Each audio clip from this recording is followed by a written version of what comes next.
Good evening. You're flying with Pod Squadron podcast. All wings report in. This is Andy, Pod Job, standing by.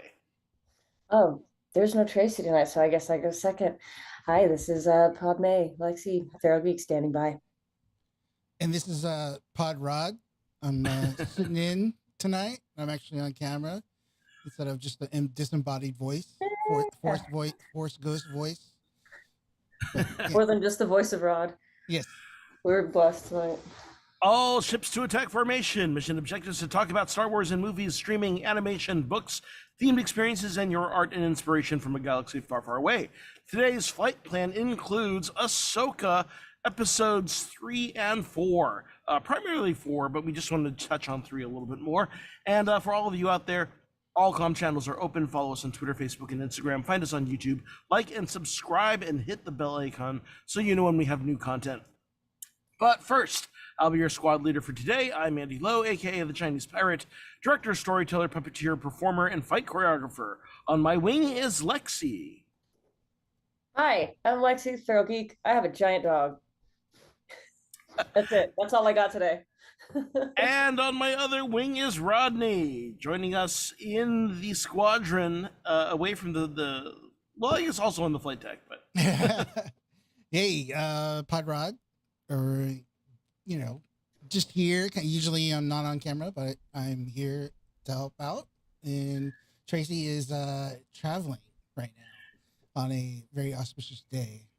But yeah, so here we are. And of course, Rodney is the founder of the Geekish Network, because we are just one squad in this fleet. We're part of the Geekish Network. That's right here on YouTube, also on Facebook. As foils to attack position, we are going in. Yeah, so we are up to 4 episodes of the new series Ahsoka from Dave Filoni. Yeah, we've hit the halfway point. It just got really interesting, right? Yeah, they just threw some curveballs. I mean, they had to do something, and I think they had a really smart, like, Sophie's Choice kind of challenge for one of our main characters, and we had nice cliffhanger and good development and momentum and stuff happening. It's Yeah, I mean, we've definitely hit that kind of that Act 2 hang, right, of the overall arc of the season, as we've gotten into episode 4. Of course, that's the halfway point for there are 4 more episodes coming up, and I know there has been some concern from some folks about the pacing, about the editing, or the way dialogue kind of has a very slow, methodical pace. All of which were things like, okay, that is a stylistic choice that I was kind of expecting and kind of wondering how fans would deal with. But I felt like anything that anyone had any character hangups or story hangups, if they still have them after this last episode 4, then you're not paying attention. Yeah. Seriously, right? Because I mean, everything kind of came together. Everything paid off. We don't know everything, but enough was revealed that I think we have an understanding of why characters are the way they are, why they are different, why are they the same in other ways, and where they're headed. And with that, let's talk very quickly about what happened in episode 3. So episode 3 was Time to Fly. This was, of course, as Ahsoka and Sabine head off on their journey to kind of track down Morgan Elsbeth and the map. We get a little bit of a training montage with some callbacks to both Luke Skywalker training on the Millennium Falcon, as well as getting to see a little bit more of Hu Yang's ability, which I thought was actually really cool to see him as, the four-armed kind of nice guy version of a Grievous, right? Grievous, yeah. But as a true training droid,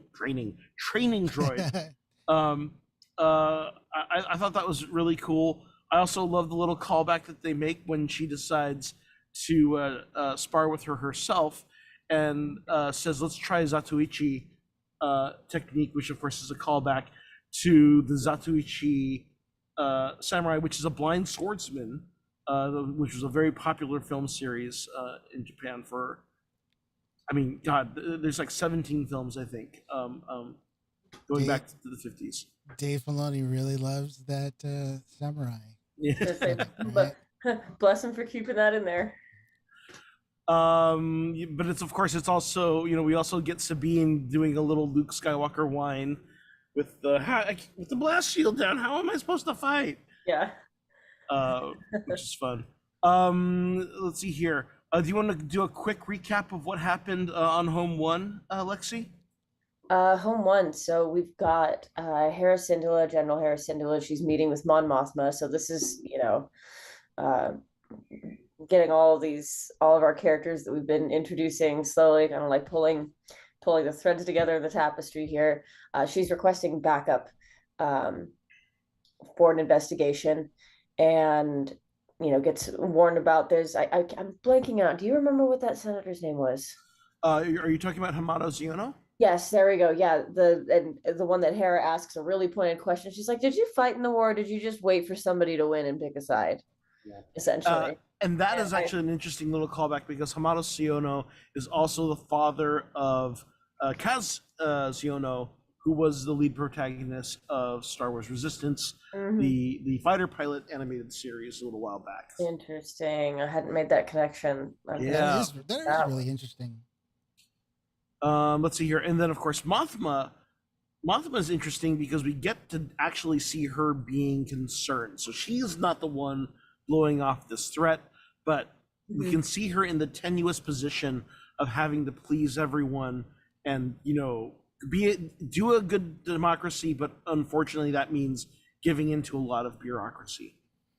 The blocking of that was pretty interesting too, because it was like her left and her right. She's in the center. That's funny. Right? And she's in the center and she's having to appease both sides. Let's see here. She does call out Jason Syndulla. Do you want to talk about that, Rodney? Yeah, so she explains that the investigation into the attack on Vesper led her to the shipyards. Right. Right. And she asks about how Jason is, and of course we get to see Jason in the scene afterwards. Yeah. So that was really interesting too, because as somebody that I haven't watched Clone Wars or Rebels. So. Oh wait, you haven't? Yeah. I just pick up on the stuff that you guys talk about. So I am trying to furiously catch up, but. So did you catch the very important line that Jason says when he comes running up to Mom? No, I didn't. It didn't really. I didn't catch that one. I was really just excited about the fact that I think that they made him look better than the animated version. He does, and he still has his green hair. But very importantly, he says, "Mom, Chopper told me that Auntie Sabine is training to be a Jedi. I want to be a Jedi." Oh yeah. They just kind of went bloop, and they just kind of dropped.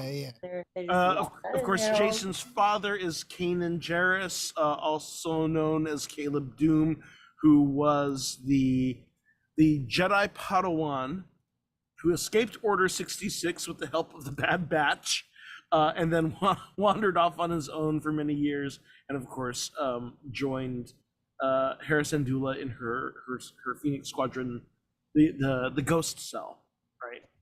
And of course was the teacher of Ezra Bridger in Rebels.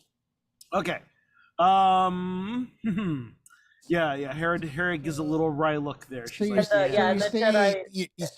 you're saying they're setting it up to be that he's going to be eventually a Jedi. Oh, definitely. And there was a line or drop. some kind of Force user. Force user. Right. I mean, there was a line drop in this last episode too, where it was like, "Oh yeah, he's a sensitive."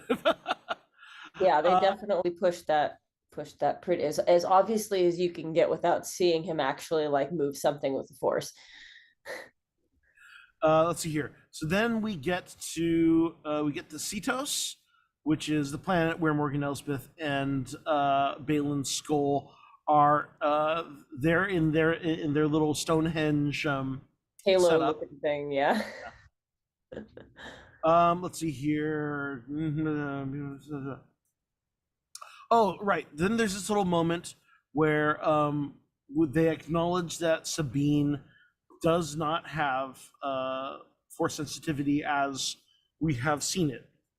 And this was something that I really liked. There's a little bit of an argument between Hu Yang, the training droid, and Ahsoka, because Hu Yang is like, okay, yeah, you really don't have potential, and there's a reason why there aren't a lot of Mandalorians who have become Jedi.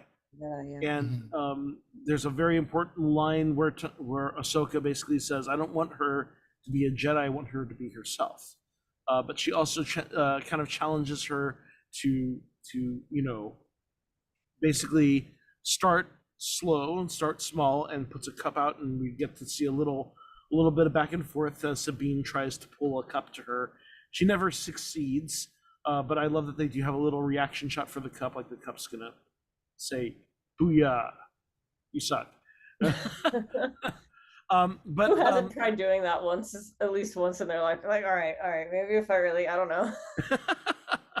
I mean, I do it at grocery stores all the time where I open doors. Supermarket doors. I mean, this is something that I really, this is something where I was worried about this idea of retconning in Sabine as training to be a Jedi. And they made it work here, because what this does is it removes some of the elitism, or rather it does many things. So this was something that I have been in arguments with other Star Wars fan friends for years, because when I grew up and when I was watching Star Wars as a kid, I totally took it like being a Jedi is like martial arts. Anyone can be a Jedi if you have a teacher and you are disciplined enough to figure it out, right? Some people are going to have more aptitude than others. Yeah, like right? Yeah, there's the Force is strong in my family, so that was definitely established, but it was still something that seemed accessible to anyone with the means. Of course, when the prequels came around, it was established that there were midichlorians, there were Force sensitives and non-Force sensitives, and only Force sensitives could become Jedi. What this does, with one line, they mentioned that the Jedi Order would never have picked Sabine, which makes it about the Jedi Order's elitism, and kind of dogmatic approach to things that ultimately leaves people behind, and so leads to their own downfall. Yeah. It's so that way it's kind of brilliant to me, because it honors both ideas, right? That my original idea that anyone can be a Jedi, it's now there. But the reason why we've seen it this other way is because there's a story motivation for it, and it's symbolic of the way the Jedi Order has lost its way.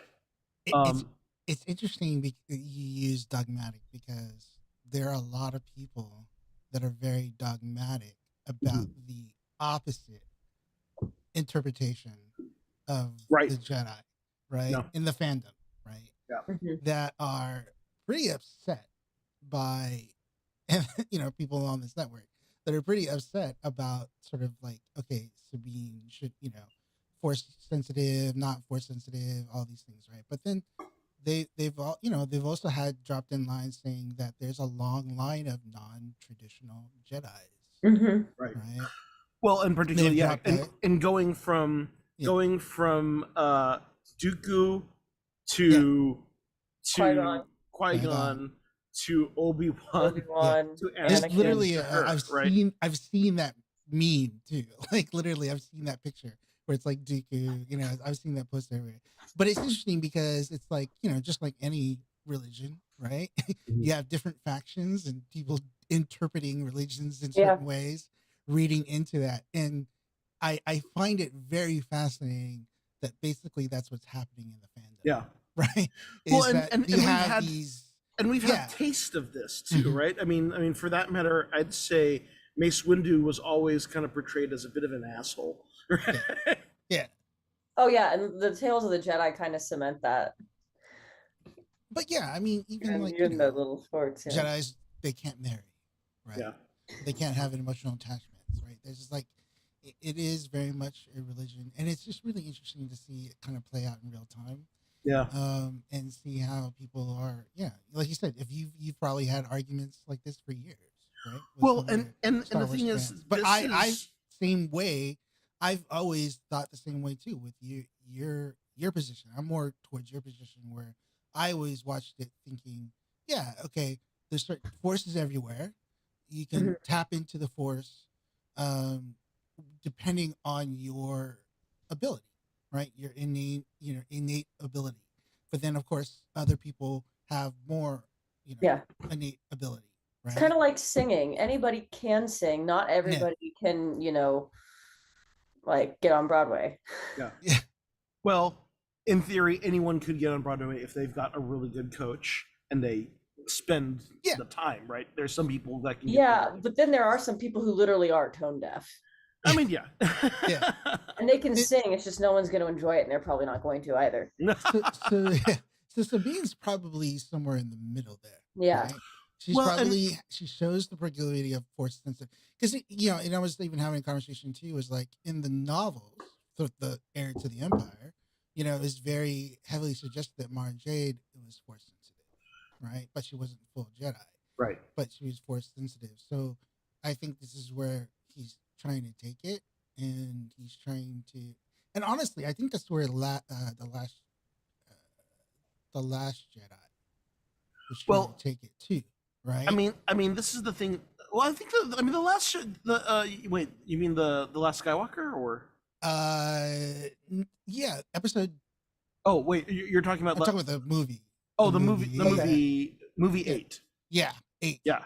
Yeah, it's kind Right. of what I was thinking. It's like you could see where they're really trying to, and as Molotov Dojo Rat in chat says, they feel like Ahsoka series is meant to shake up the Star Wars world a bit, kind of like Ahsoka herself, right? Which So I I'm kind of so feel like glad that's for, right? I mean, yeah, there's so many new elements that we are learning or that are deepening our understanding of things, and it's also just great to have this character of Hu Yang to be representative of the voice of that The dogmatic, voices of yes, the you fallen know, Jedi yeah. Order, the voice of tradition, yeah, sometimes the voice of reason.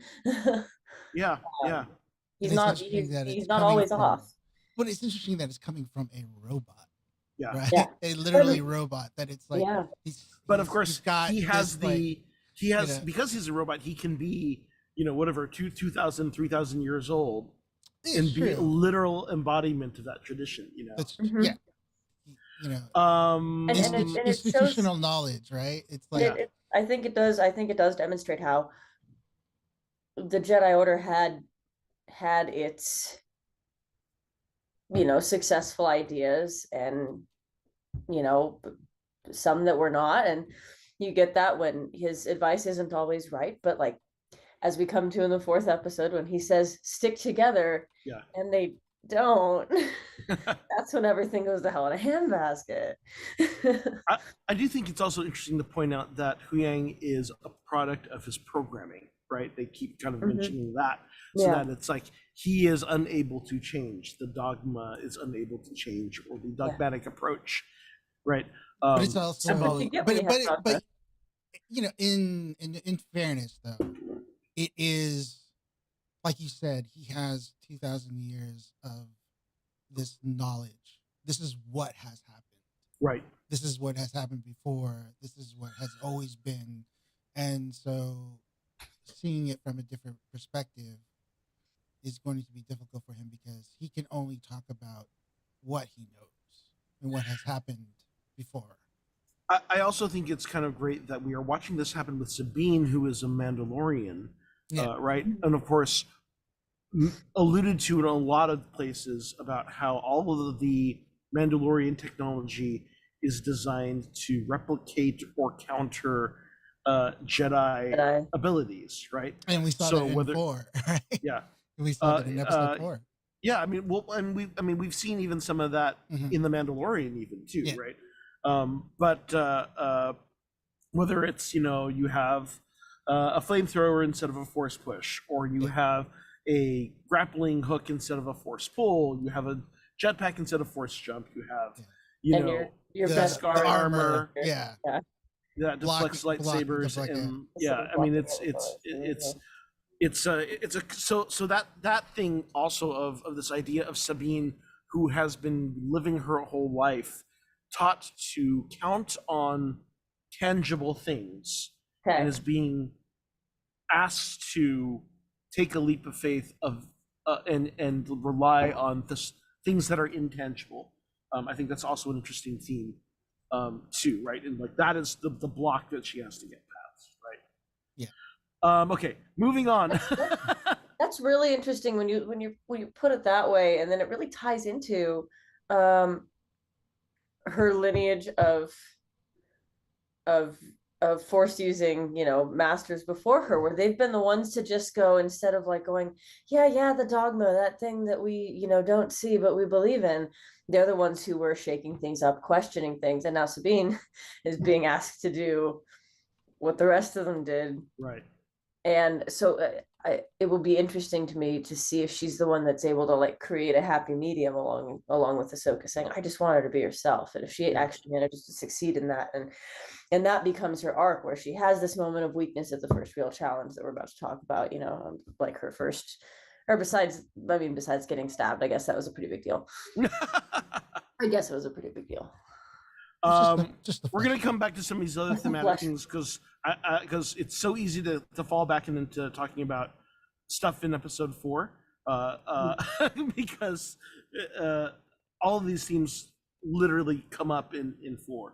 But okay, so really quickly, so we have the dogfight. It's a great dogfight. I liked that the villains' ships look like kind of World War II prop planes, more or less. Yeah. Mm-hmm. That's a really cool design. There were some other people who that mentioned they look like they are in the same. They also have certain visual homages to the ship that Grievous flew. Yeah. That's why that looked familiar. I was trying to place it and I couldn't. I'm glad you did.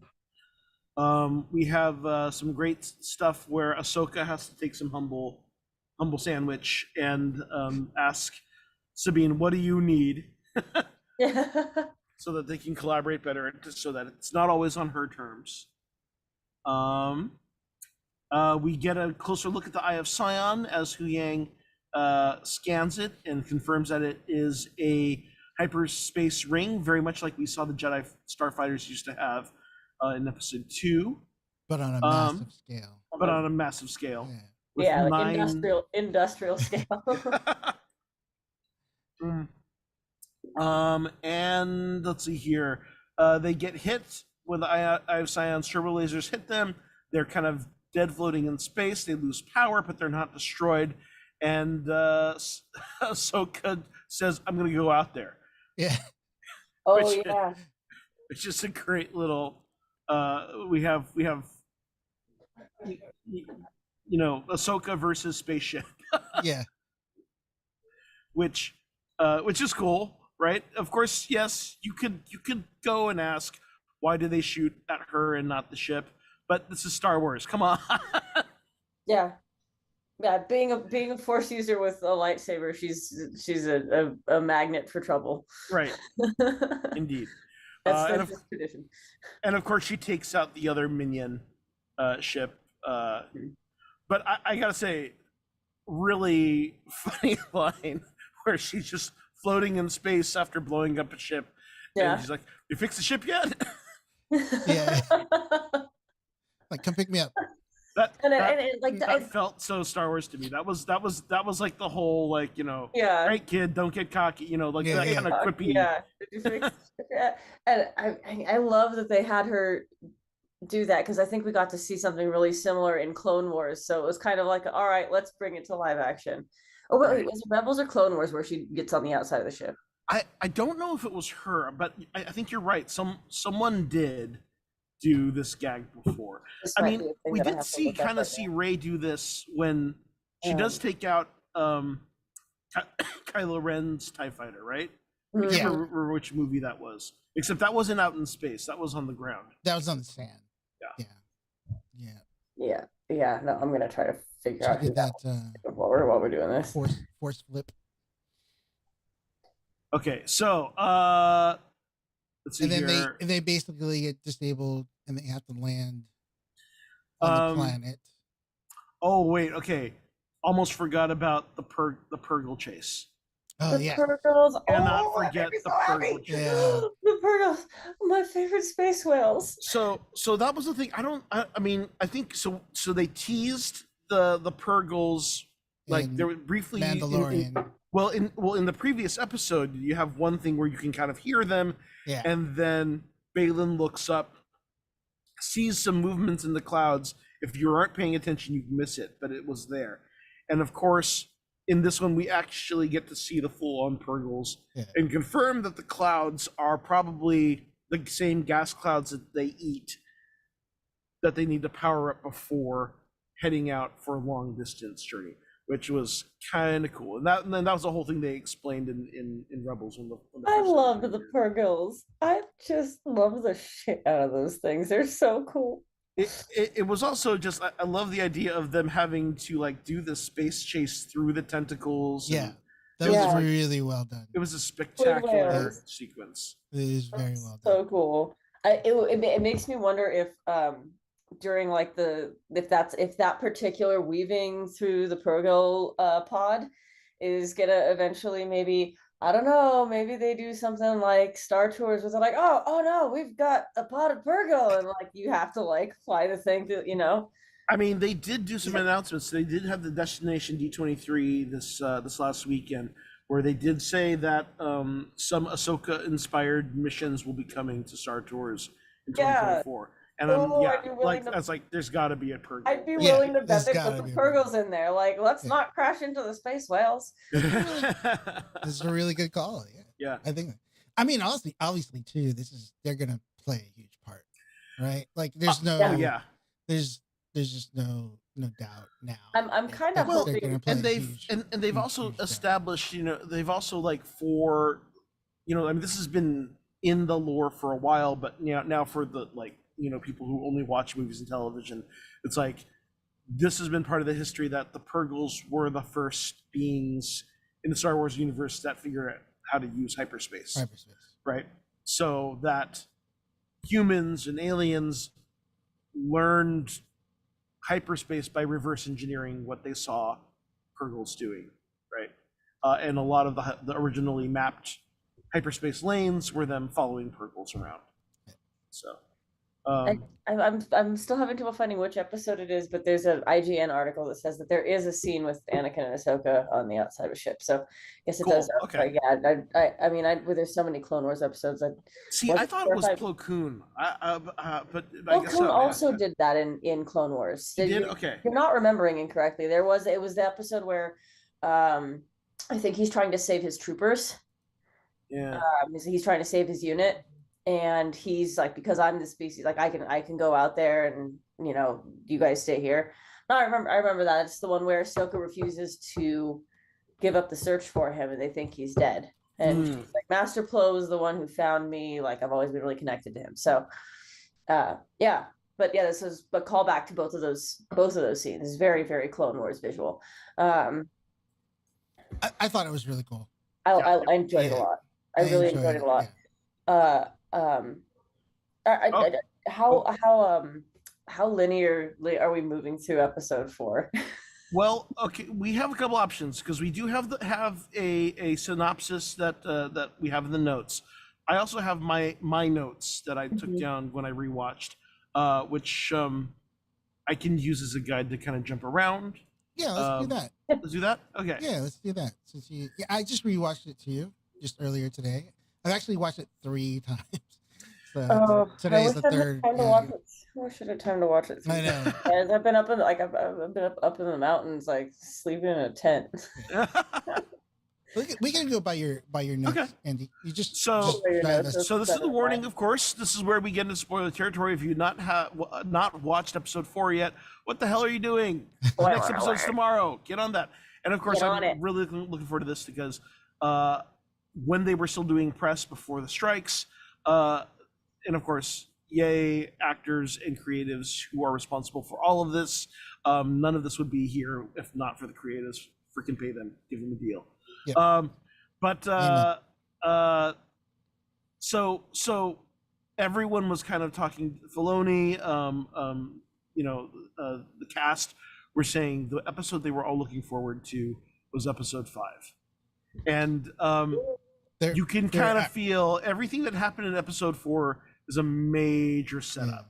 Mhm. So and they're actually showing 5, like you posted it. yeah, Right? In our group chat. The like They have like theatrical showing. limited live showings, like in yeah, theaters. So they For feel 5. very confident Yeah. about 5. And usually that's the formula, right? You know, most of the stuff's been happening, even the Marvel ones and Star Wars. Yeah. Something Well, big usually happens in 5. I mean, Episode 5. when you think about it, right? It's like it's still storytelling. It's going to be a 3-act structure, Yeah. right? So Mhm. your episode 1 and 2 are going to establish your characters, your world. Your episode 3 and 4 are going to establish what the stakes are, and things are going to go, and you're hitting your kind of pre-climax, right? Or Your tension. whatever. Yeah, your major tension, not like the climax, but the main stakes, or the first confrontation is going to happen around 5. Yeah. So that you can learn the lesson and then go do the final confrontation and resolve. So yeah. So that said, we're going to bounce around a little bit here because I found so many things really interesting about this episode. Thematically, we get a number of conversations with Ahsoka and Sabine, and she says to her, "I fear we face a difficult choice. If we can't make the journey to find Ezra, then no one should." And I find that so interesting. Of course, it's like it's her trying to prepare Sabine to make some hard choices. Yeah. I also want to call attention to this. So this is another line she says in another scene afterwards, where she clarifies, because she's not quite sure if Sabine is on board here, because she's feeling reluctant about destroying the map if they need to. Yeah. She says, sometimes we have to do what's right regardless of our personal feelings. And this felt to me too close to ignore when she's watching the holo message from Ezra. Ezra's quote was, "As a Jedi, sometimes you have to make the decision no one else can." Yeah. And that was just really just kind of interesting parallels, things that they're setting up there, right? In terms of what is Sabine's arc in this. And then the parallel / continuation of the masters trying to go, okay, so let's just try to detach a little. Yeah. Maybe a little we detach. Yes, can we do that? And the apprentice going, sure, okay, nope. So how do you feel about that in terms of Ahsoka being the one who, of course, left the Jedi Order and left Jedi tenets behind, in part because both she and Anakin, were attached and did, this is, I find this so interesting coming from her. Well, I guess. Oh, I go think ahead. I think it adds a lot of complexity to her character, because have we all not had a moment where you say or do a thing and you're like, oh, I sound just like my insert older relative here, and it's never what you intended to become, or never, you weren't, even if you weren't trying to emulate that person. Sometimes the brain just reaches for what it knows, and maybe that approach is going to be something that she revisits in her head and thinks about, and is like, oh man, I messed that up. Maybe that'll get addressed later. But also too, could it also be life experience since that time, right? And like a lot has happened. Like, I mean, I don't think you're wrong about that. I joked about around last episode that we were on about, like, Ahsoka, honey, you got attachment issues. But I mean, like, I meant that in the sense where, like, she's lost so many people, had to let go of so many people, had to make so many of those big choices that nobody else can make, as Ezra says in the holo. And so while she may still not consider herself a Jedi and traditionally non-attached, yeah, I think by necessity, she has had to learn when to just let a thing go Well, and and make a hard call. so that's the An interesting thing to me experience, too, right? Like Rodney said. Because to me, I started to think about this and go, is this her arc, right? Because remember, this is her kind of first canonical appearance since she confronted Vader, right? As far as we know, she didn't get involved with the rebellion again. She didn't re-engage with, um, so there's a part of me that wonders is like, is this her having become a little bit cynical and detached, right? This is why she cannot train Grogu, why she doesn't stick around to help Luke build a new temple, why she left Sabine the first time as soon as it got a little too uncomfortable for her, right? Well, Is look that at it, she like I has said, attachment issues. She's getting cynical, and maybe this is a way to bring her back. Is what you're saying? I mean, that's to me. This seems to be what's at stake for her. Her personal stakes is that she's in a place of cynicism. She's not exactly living the light here, right? No. I mean, and we get to a little bit later in this episode, and you see that she's not as detached from Sabine. When she thinks Sabine is dead, she freaking gets pissed, Yeah. right? I mean, she goes a little dark side. She uses the Force to attack, right? And that is something that I'm like, oh wait, yeah, she uses the Force here. She picks up the thing here, but she doesn't actually use the Force to attack until she picks up Shin Hati and throws her into a rock. And I think that was cool really moment, intentional. too. Yeah, It which was is a a cool very, moment. very cool moment. Very, Yeah, because he very, did. very. I am no Jedi. Yeah, but then it also shows the character arc and the relationship, and then that she cares, that she really, really does care. And she's not as she's kind of like a lot of people have been saying. There's like a detachment to her, right? But in that moment, there was no detachment at all. She was very much just like, Well, at which point all of her detachment is really a feign, right? Yeah. That and so that might be her cross to bear, is that she needs to kind of come to terms with and her I'm gonna optimism. I'm sorry, Andy. The other thing too, I was gonna say about just like her saying that thing about like posing that like, hey, we got to do, and then also, I don't even necessarily think it's a Jedi thing. It's more of just like it's the right thing to do, right? It's not necessarily like, okay, if you're a Jedi, you do this or you do that. I think it's more of just like, hey, it's the right thing to do. I think they know that like, okay, Thrawn is a huge threat to the galaxy. So if it comes down to, what is the right thing to do? Well, the right thing to do is to make sure he can't come back here. Well, right? so this is the other interesting thing. Of course, we're seeing Ahsoka being contrasted with Baylan Skoll, who clearly is not, I mean, I guess all bad, right? Yeah. Like there are things that we see about him where he definitely believes what he's doing is the right thing to do, and for a greater thing, right? For a greater cause.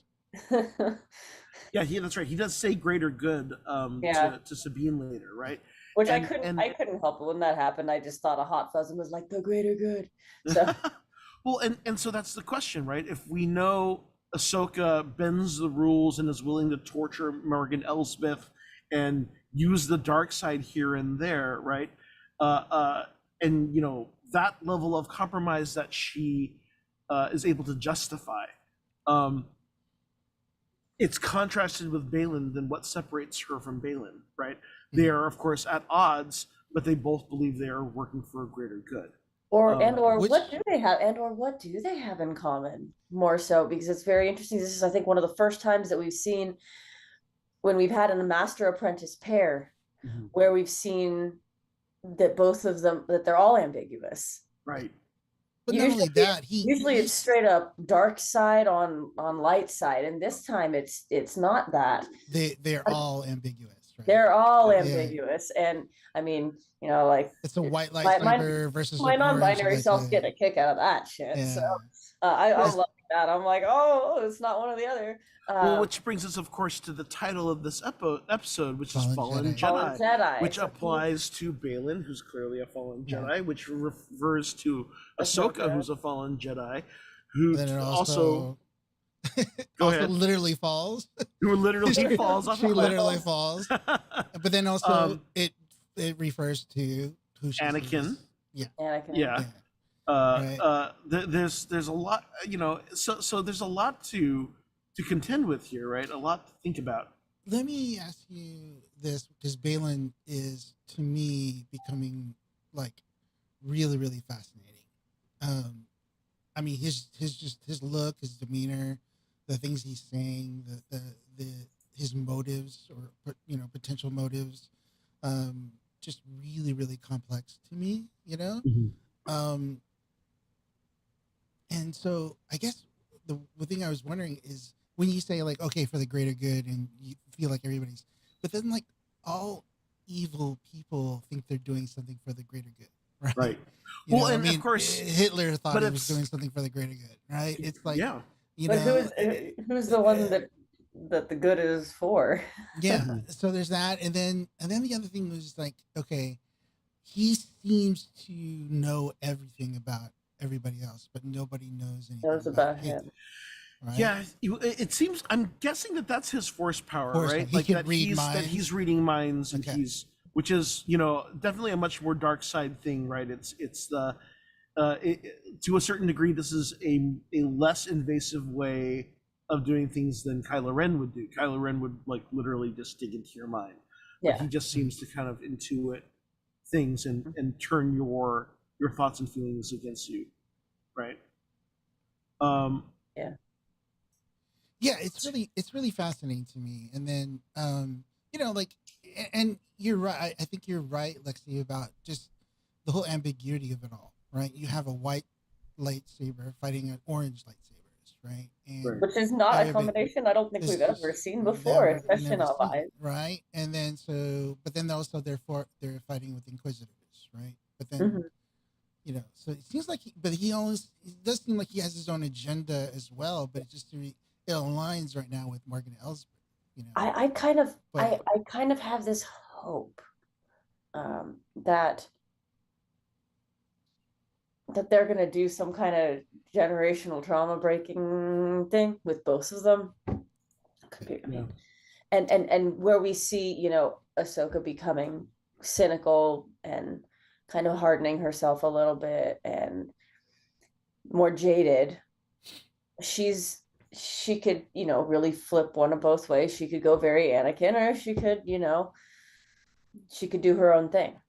I just had a thought when you were talking about that.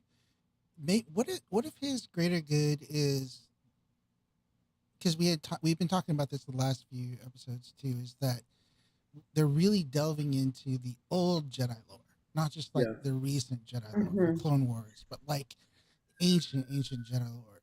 What if this is that's the greater good for him, is that he's trying to rediscover that Jedi lore, and he knows, like, the only way it's there in this other galaxy far, far away. far away. And, Well, I mean, and that's the thing. We that's don't know like what a this means to an end, right? Like, Yeah. he's aligning himself with that. We don't know what this fairy tale told by children at the Jedi Temple, the path to Peridia, is about, and what it means to him, right? And that will, I think, will be very telling. I do want to call out, like, this quote from him. Shin Hati is asking him, what happens when we find Thrawn? He says, for some, war, for others, a new beginning. And then he says, for us, power such as you've never dreamed, right? And but so, what, like, what he finding thinks the of old Jedi what lore, that new beginning right? is the question, right? I mean, Yeah. is it that he gets to start over in a new galaxy? Does he think he can change things? Can he undo Vader? It's I also find this really interesting. Multiple times through these last 4 episodes, there's a pattern that he has in dialogue with Morgan Elsbeth, where she'll say something and then he'll counter it with a one-word clarification. When he's talking about She's how scared. well, what a shame it would be to kill Ahsoka, because Kill there's her, a there's little so bit few Jedi. of the Jedi left, and she asks him, feeling sentimental, and he said, or is sentimental, and he just says it's truth, right? Yeah. Or is that a note of fear in your voice? And he says experience. When Ahsoka challenges him and says ambitious, and he's like necessary, right? And all of these things, that these clarifications are showing his resoluteness. He believes in what he's doing is right and righteous. He's very stoic in like kind of like the stoic philosopher sort of sense, not necessarily and noble like, though too, right? Like even when he's being cruel, he's still being noble about it. Yeah, he's definitely, becoming one of my favorites pretty fast. Like, yeah, that was that line that we just talked about was when I was like, okay, you know, like this character's interesting, which was I'd be ashamed to kill her. You know, there's so few Jedi left, and he's like thinking big picture. You get the sense of this character, he's always thinking big picture. Yeah. What did you guys think oh, go ahead. What did you guys think of all the action? Because there's a lot. Of what? All the action. Because there was a lot in this episode. I love that it is all character focused, right? And that's one of those things where, you know, there are a lot of great lightsaber fights in the prequels. The choreography is great. The ones that stick with you are the ones where there are character stakes that are super personal, right? Like the whole 30-minute fight between Obi-Wan and Anakin, it would be like just flashy, floofy, whatever, if not for the personal stakes between these two brothers, right? Yeah. All of the Luke, you know, the stakes were always personal, and you definitely feel that here too, right? Where Sabine has her second chance to prove herself. A rematch. Yeah, with Shin Hati. You know, gosh, I just love. I'm starting to really like Shin Hati too. I also just really love how Marek is disposed of. Yeah. After all the fan base has been freaking out, going, is it Galen Marek, which I thought it was? Is it Ezra? Is it Ezra? Yeah. I laughed. I actually laughed when they like had him defeated and dissolved, because I was like, it doesn't always mean there's not always some somebody behind the mask thing behind it. Sometimes there's just like a particularly nasty grunt that you got to go through, and a mini boss. Yeah, mini boss. You know what I mean? But true to Filoni being like the mythology buff that he is, Marek is still the name of a bewitched knight who was controlled by Morgan Le Fay in Arthurian, and Morgan, and So we have Morgan Elspeth. Morgan's knight that dissolves into dust.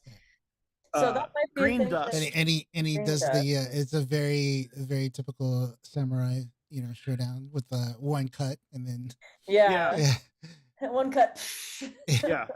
all this flash and me spinning the lightsaber, and it's just the precision. Love that. But I also hope that I don't need anything more from Marek. I'm totally satisfied with he's just bewitched. Whether I if anything, I hope that this is an allusion to something else that's coming, like whatever Morgan Elsbeth hopes to get is more power or more access to like have more Marek type drone. You know, maybe she's got a Sith army of resurrected zombie inquisitors or something. I don't know. Oh boy. Right, that would give her some stakes, and it would be going back to the whole fan theory thing. It's pretty funny, right? Because it's like it reminds me of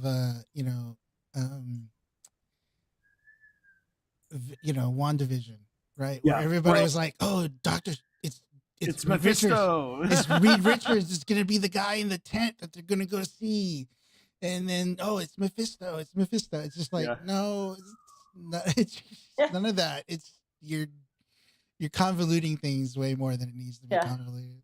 But still, So- significant that it's green smoke that comes out of him, right? So that's Mhm. still, we're seeing the green Night Sister magic in the flames, and now we've seen Yeah. some green smoke. We also know that like we could hear, someone saying her name when she says Thrawn calls to me, and of course Thrawn is not force sensitive, so it's not Thrawn who is calling to her from beyond. Something else is, and so that's the Night Sister magic of this all. Yeah, it's pretty amazing. Even the way that Shin Hati, and, then, like, and when she grabbed the orb too, like Right. it hurt her, Yeah. right? Yeah. Like it Ahsoka, yeah. it physically had a toll on her, and which allowed Balin to basically beat her, best her.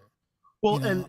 and also just like, you're getting those hints of Shin Hati really doesn't like working for these witches, right? She's just Yeah. like, Mhm.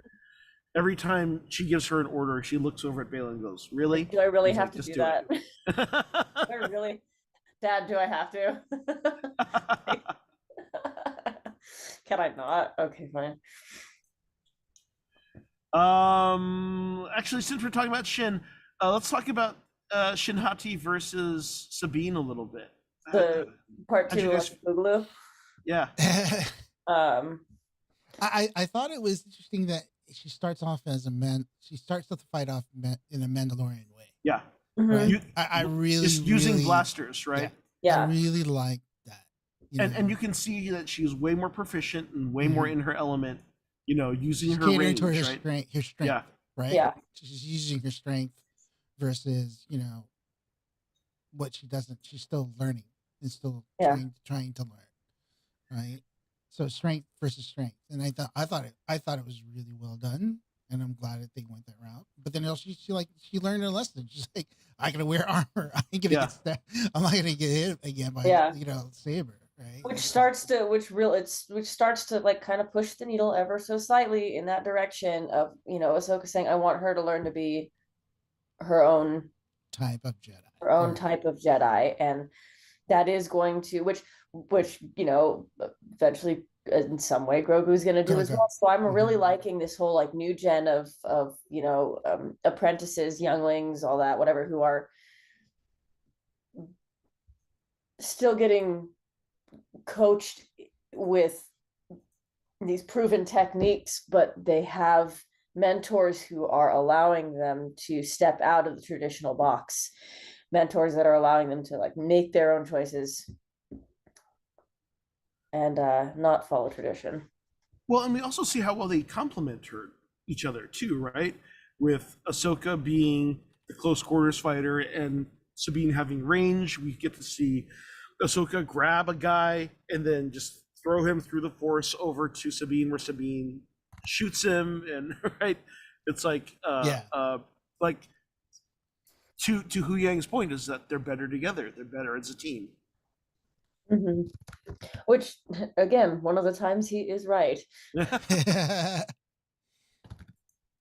Hu Yang balling out too is pretty cool. Too. Yeah, Yeah. Little like Star droid Wars. brawl. Star Wars does Rock'em Sock'em Robots Yeah. or something. I don't know. I love You that. like literally feel the weight of like all the blows, right? Well, like yeah. it's just And it was he's pretty holding brutal. his own. Mhm. I love how he is clearly a fighter, but then you have David Tennant's little posh voice going, Oh, help, help. help. Exactly. Help. Help. It is. It's like the perfect it's like the competent 3PO. Yeah. He's the like a sassy 3PO instead of like a sad 3PO. But it's interesting too, because like I mean, now that I think about it, it's like have we ever even? I mean, other than IG-88, right? Mhm. The Assassin droid, Yeah. I don't think we've ever seen other droids fight, or have we? Like well, we have battle droids, but yeah, not a lot of like Yeah. hand to hand. Yeah, Droid. like your Anything personal droid, just yeah, like in yeah. anything that wasn't it's like C-3PO for sure. it's- No way, right? You yeah, know. no, if there's any Yeah, non-droid totally. fisticuffs, it's probably in the animated series, and I'm not remembering it, but I don't think we've ever seen live action. I have to look into Fight. that because Live I was like, wow, this is really cool. When it first happened, I was like, wow, Yeah. This is a really cool. I love this. Is like a really, and it wasn't. It was just the weight of the blows. You feel the weight of the blows, and it kind of reminds me. It's totally tangent, but um, I have been surfing the Star Wars Reddit quite a bit, lately, and it's interesting because they're they're posting like Chopper's body count, Yeah, like Luke Skywalker's body count, and I didn't realize there's like this whole wiki, and it's literally called body count, and you could look and see like all these fictional characters, how many like people they killed. To be fair, Chopper blows everyone out because in season 2 he takes out what, like 5,000 Imperials in one move, right? Yeah. It says Chopper has has a kill count of over 50,000 people Right. and droids. But it's because he takes out 2 the Star Destroyers by making an interdictor like go on overdrive, and three capital ships basically collide into each other. It's It makes me think about like a future segment, like maybe we could guess the body count of all the Star Wars. Oh no, that's fun. We could do that later. But anyways, so totally we can't do Chopper because we just gave it away. So study up on that, guys. That's what I'm all for. Molotov Dozier said R2D2 got into some scraps. Yeah, R2D2 definitely got it. Oh, But yeah, like he full totally- on like brawls, like the one we saw. I mean, I he can't would remember. electrocute. He would like use his little zapper to like take out the little buzz droids and stuff. But okay, so back into some meaty stuff. Okay, so give me a second here. I want to read this as so. Okay, so Ahsoka has been tossed off the cliff. Sabine is holding the map in her hand with the blaster to it, and these are Balin's lines. He says, "You're not like her, though, are you? I know you feel Ezra Bridger is the only family you have left. I know that's what's holding you back. Your family died on Mandalore because your master didn't trust you. Sabine, you and I share a common goal: to make this journey. You to be reunited with your long-lost friend, and I to serve a greater good. Come with me. I will give you my word. No harm will come to you. You will be reunited with your friend. It's the only way. Do it for Ezra." Making a deal with the Sith is like making a deal with the Fae. You got to read between the lines, or not even like he's not Sith, but you know what I mean. Yeah. Like making deals with anybody who dabbles in the dark side. I feel like you're like, oh, this might as well be a Fae person, and not that they know what Fae are, but it's like you can't thank them, you can't say sorry, and you got to read between the lines. Well, but he's here's reading the her thing, though. too, right? Yeah, he's reading her. He's reading her motivation. This is a chilling revelation, right? That's what I'm saying. Because she's not reading between the lines. He is. Well, but regardless of anything, right? The chilling revelation here is all of Clan Ren is gone. Yeah. Right? Like, we already know about the purge of Mandalore. Yeah. We know that the Empire shelled them. We know that when they went back to Mandalore in season 3, we saw the Mad Max guys, we saw the Night Owls, and we saw the Children of the Watch, and there were no other clans. And surprisingly enough, like, Clan Ren was nowhere to be seen, and now we know why. It's because they were killed in the purge. Her entire family is gone. Mm-hmm. Her mother, her brother, and presumably we can infer that she wanted to go back to save her family, and probably Ahsoka did not let her. It was the same scenario where Luke's like, I have to go back, I feel my friends are hurting, and Yoda says, no, not if you believe in what they fight for, then you'll let them die. And she apparently must have done the same to Sabine. And that, like, to me, that told so much story and so much character development in these few lines, without ever having to actually see it, because now we know why she doesn't trust herself or Ahsoka, because she's living with this regret of letting her family die. We know that Ahsoka probably carries this as well, but also probably made sure she did not go so that she wouldn't die, because she was worried about losing her, right? Which is very Anakin of her. Yeah, it's kind of chilling, and everyone who was complaining about why is everyone so somber? Why is Ahsoka not excitable? Here's why. Because you live with enough war, it screws you up. I was Yeah. gonna say I don't think Ahsoka's ever known peace. Yeah. But so are you saying, before we move on, is this really pretty much a confirmation of I mean, pretty much, this is right? the first I mean, confirmation, I guess, is if what I if mean. she feels like Ezra is her only family left, it's because her real family is dead. Mm, Like she is all that is left of Clan Ren. Yeah. Which is chilling. and she's been so isolated too because Ezra's left, Yeah. right? Yeah. And she didn't stick with the rebellion. And so that gives her even more motivation to like not destroy the Yeah. the map, because Yeah. she really wants to get back to Ezra, or get to Ezra, regardless of the consequences. Yeah. That's really cool.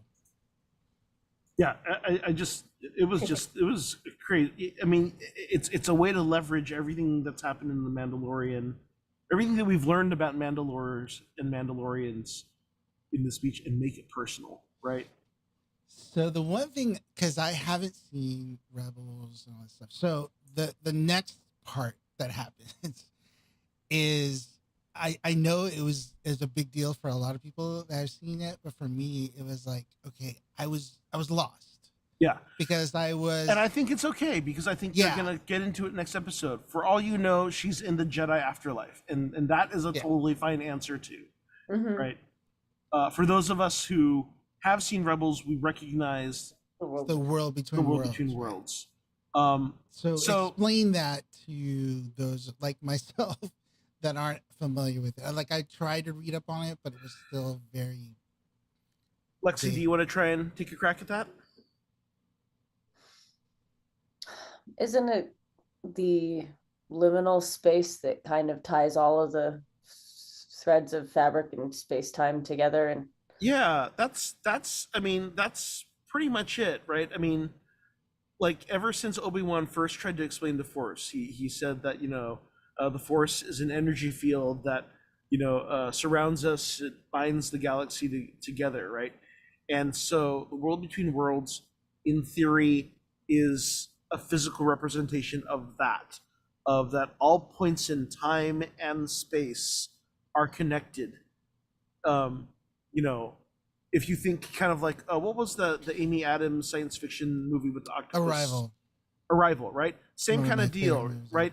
They do not exist in linear time. There's no linear So time. all time happens at the same moment in time, which is why they talk in circles. Mhm. So the world between worlds is that circle liminal space that exists at all points in time. So you can, see people from the past or future.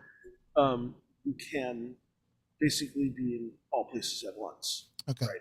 So then them being in there is a big deal. Mhm. So who can actually access that?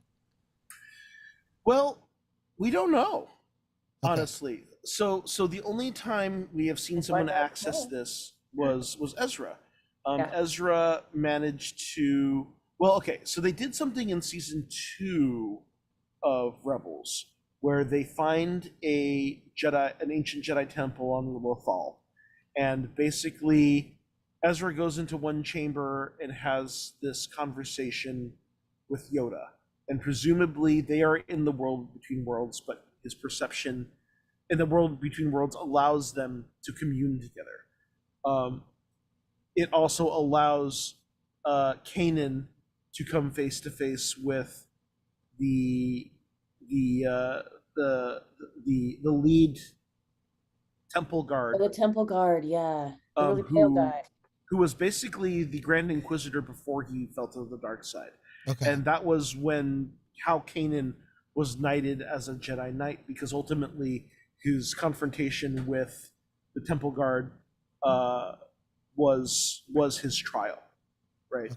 Okay. Mhm. And then Ahsoka has a vision that basically foreshadows what she will eventually learn, that Darth Vader is is Anakin, and that you know that the path ahead will lead to her undoing, right? Okay. So what happened was, then by the time we get to season 4, Ezra goes back to the temple and finds the ruins of the temple, because ultimately the Empire has been trying to dismantle it and get inside the world, but they're just going at it mechanically.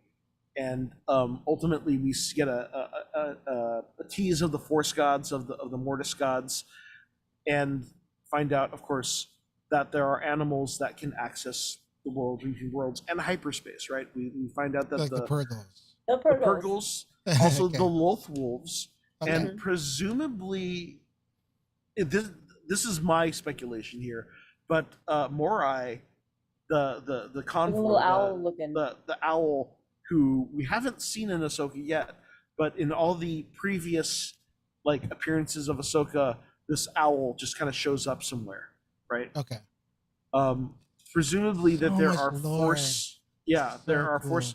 I mean, and we know he's pulling from both Druidic and Norse mythology. It's like, think of it like this is Isidro, right? This is the Yeah. tree of life that connects the 9 realms, and the 9 realms are various galaxies or whatever points in the Star Wars galaxy. So the It's- implication of Anakin being there is I don't know yet. There are some Okay. people who seem to think that this could be Anakin, not a Force ghost, and could be Anakin when he is younger, before he falls to the dark side. I don't know yet. I'm like withholding my judgment. I because that's an wanna be interesting surprised. idea. Huh? I want to be surprised by it. I'm like, I'm not going to try to make up a theory. I want to Yeah, Yeah. see what they come up with I'm and kind just of kinda of the take same it. mind. I want to see what they come up with, because it is interesting.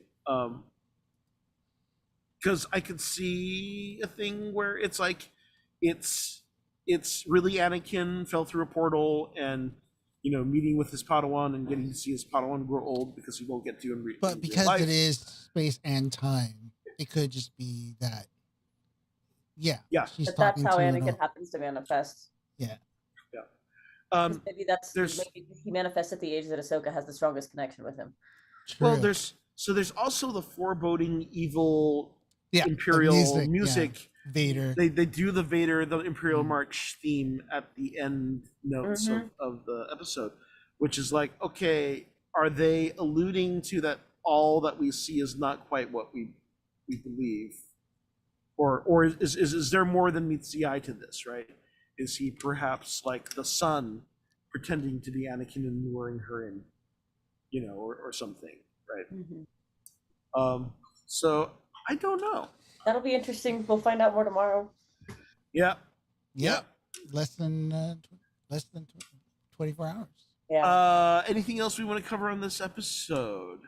I mean, I think those were the One major thing, points. just They're good. I'm a thirsty really for interesting bit of dialogue was when right before before Balin and Ahsoka face off. He says, "Anakin spoke highly of you," and then Ahsoka with the sick burn.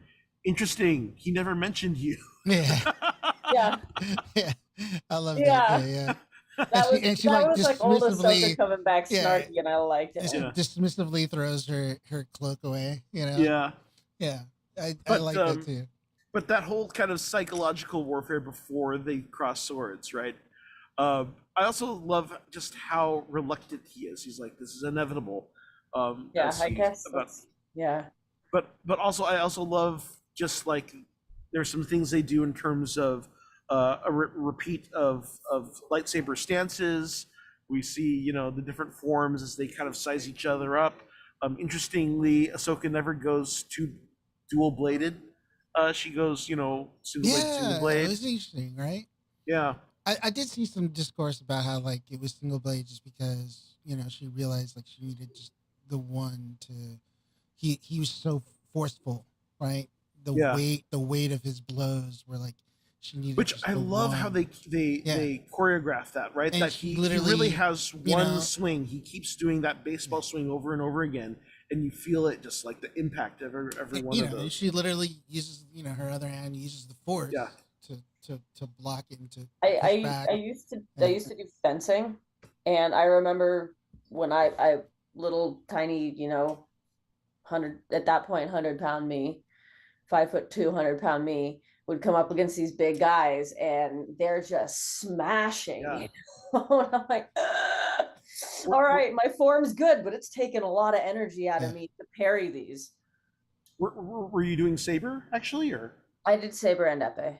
Yeah. Yeah. Okay. Yeah. So then, particularly saber and epee, then you'll get that. You'll feel that impact versus like foil, which is more like finesse for Foil, everyone. I did a little bit of foil. I still think, interestingly enough, that's the one that I still have. I mean, it's just back in LA, but anyway, yeah, I love the distinctive styles, and like his fighting style really matches his personality. Yeah. It is, it's just direct, motivate, like, all right, like tenacious. I also love that his handle is a little bit longer, so he has this kind of like longer, wider, like a grip, claymore, he's like levering it. Yeah, exactly. Yeah. She was holding her one saber that way too. Yeah. I did notice that as well. She was holding it, her hands very far apart, which is I thought it was really cool details, and just the movements, all that stuff is just really well done. I could talk about this all night if I weren't personally out of time, but I gotta drive half an hour to get home. I'm an hour later than you guys. Yeah. Right. So last couple things, I did also find it interesting. Balin says the only reason I'm here is to secure the future. Your legacy, like your master's, is one of death and destruction, and that's interesting. What is he criticizing her of there? Also, oh yes, and then of course, then we get to see the Eye of Sion take off into hyperspace. It rips through the squadron of fighters. It takes out John Wayne's grandson, it looks like, and then we cut to Jason, and Jason Syndulla says, "I have a bad feeling." A long list of people. Yes. He doesn't say, "I have a bad feeling about this." He says, "I have a bad feeling." That's true. So it's a double whammy. Yeah, it's a reference to the original line. You said the thing. You said the thing, and then also just going down again on it being force sensitive. I have a bad feeling about and also, God, that transition from the ocean waves to the world between world effect was so gorgeous. It was just like, wait, what's that? Oh, I had to go back and rewatch that. I was like, "Who? What now? What just happened?" Anything else you guys want to call out before we I wrap think we up? covered it. Yeah. So last things you hope to see in tomorrow's episode, Rodney. I honestly really hope they get to Thrawn and Ezra. Ooh, okay, get right to it. Bring him in. Get to it. Yeah, I think they really need to get there sooner rather than later. I don't want to see it where like the last episode they see Ezra, and then okay, wait, I think they really need to get to, because then it gives more time for them to explore the whole other galaxy and more of the Jedi lore, all that. How about you, Lexi? Well, since Rodney already said one of the things that was on my mind, more Purgles. More Purgles. Space squid whales. I mean, pretty much that's what they're going to use, right? They're going to use the Purgles to get there. Yeah. That's pretty obvious. Like, please give me more Purgles. Yeah. I want space whale squids. So my prediction, some kind of flashback to young Ahsoka and Anakin in their prime. Like basically Clone Wars, but live action. Yeah. And maybe when they did Obi-Wan, and maybe young versus, Balin. When they in Obi-Wan the series, they did Obi-Wan and Anakin fight. Yeah. That would be cool. Because she's got to learn a lesson or from Anakin, or revisit her teaching so she can become optimistic Ahsoka again. It'll be interesting to see if that happens. Yeah, I hope so, because it would kind of have a breaking generational trauma theme where she doesn't go the way of Anakin. You know what? Actually, and then maybe this is where we'll get the Ahsoka the White costume that we did not get, right? Because that was the whole tease at the end of Rebels. she shows up in a white robe with the crescent moon staff. I've right? seen All that too. Gandalf's out. Gandalf, So right? maybe what we are watching is her turning into Gandalf the White right now. Yeah, this is her falling down the mines Yes. of Moria. Where's right? Exactly. the Balrog? Oh my God, that's I want right. to know what her Yeah. Balrog is. He goes off Yeah. the cliff and goes, "Fly, you fools!" Exactly. This is her flying down into the depths of the mines of Moria. All Slips off right. a Porgil. Fly. So we will be Alright. back next Monday. We're going to talk about episode 5. I'm sure we're going to have a lot to talk about. And we're going to have all of this week to kind of dig into the themes and join us for that analysis. Come with your questions or your observations or things you want to talk about. Yeah, we'll get into it. Of course, we want to see all of your Star Wars creations. Do you cosplay? Do you make fan films? Do you build droids, build models, sell stuff on Etsy? Show us how Star Wars inspires you, and we just might bring you on the show. Thanks for joining us here. We, of course, are here on the Geekish Network. Please follow Geekish Network on YouTube, Facebook, and subscribe to the channel. Thanks for joining us here on Monday nights. Check out all the other schedules for the other great shows like Geek Beast, which is not on tonight, but on other nights. Thanks on the flight deck to Rodney and, of course, to Lexi for being here tonight.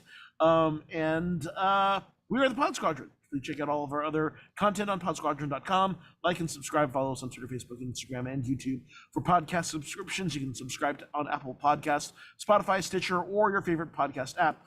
I am the Chinese Pirate at Chinese Pirate on all platforms. Feral Geek Aesthetic on Instagram and Facebook. Feral Geek. Yeah, sometimes I post. And I'm Rodney Cahuto. You can find me at my handle, Rodney Cahuto, everything, and also basically all the geekish stuff. I run all the geekish stuff. So, but yeah. All wings return to base course laden and prepare to make the jump to light speed on my mark. And remember, the truths we cling to depend on our own point of view. Only the Sith deal in absolutes. Good night.